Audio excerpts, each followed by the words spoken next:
মাঝি ভাই নৌকা চালায় আর দুরূদ পড়ে গুনগুনায়া।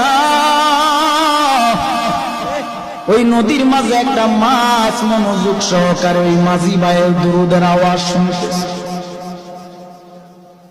হঠাৎ এক জেলে এসে ওই মাছটাকে মেরে নিয়ে গেল। নিয়ে যাওয়ার পর বাজারে নিল, বাজারে নেওয়ার পরে বিক্রি করে। মাছটা মনোযোগ সহকারে নবীর দুরূদ শুনতেছে,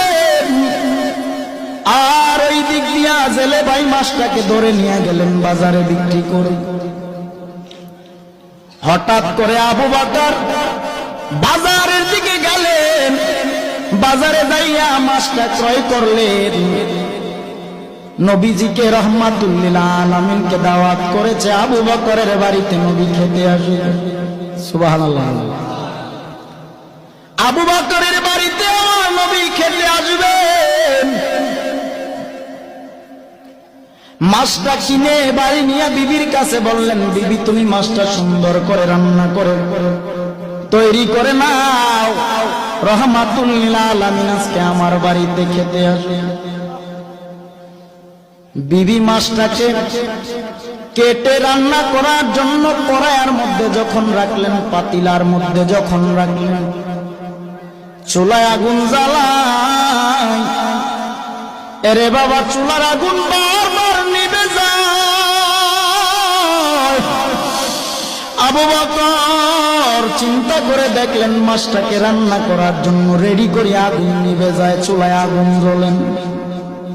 নবীকে দাওয়াত করেছি, নবী খাবে, কিন্তু মাছ রান্না করতে না পারলে নবী খাবে কিভাবে? আবু বকর নবীকে দাওয়াত করলেন, রাহমাতুল লিল আলামিন চলেন একটু আমার বাড়িতে যাবেন। নবী গেলেন। যাওয়ার পর আবু বকর সম্পূর্ণ ঘটনাটা খুলে বললেন, নবী মাছ ক্রয় করলাম, বিবিকে দিলাম, কেটে রান্না বসাবে, চুলায় যতবার আগুন দেয় আগুন নিভে যায়। আল্লাহর নবী রাহমাতুল লিল আলামিন ডেকে বলেন, ও আবু বকর, দুনিয়ার আগুন কেন জাহান্নামের আগুন মাছটাকে পুরাতে পারবে না? বলে কেন? নবী আমার ডেকে বলেন, ও আবু বকর, মাঝি নদীর মধ্যে আমি নবী প্রেমে পাগল হয়ে দুরূদ শরীফ এই মাছটা মনোযোগ দিয়ে আমি নবী দুরূদের আওয়াজ শুনে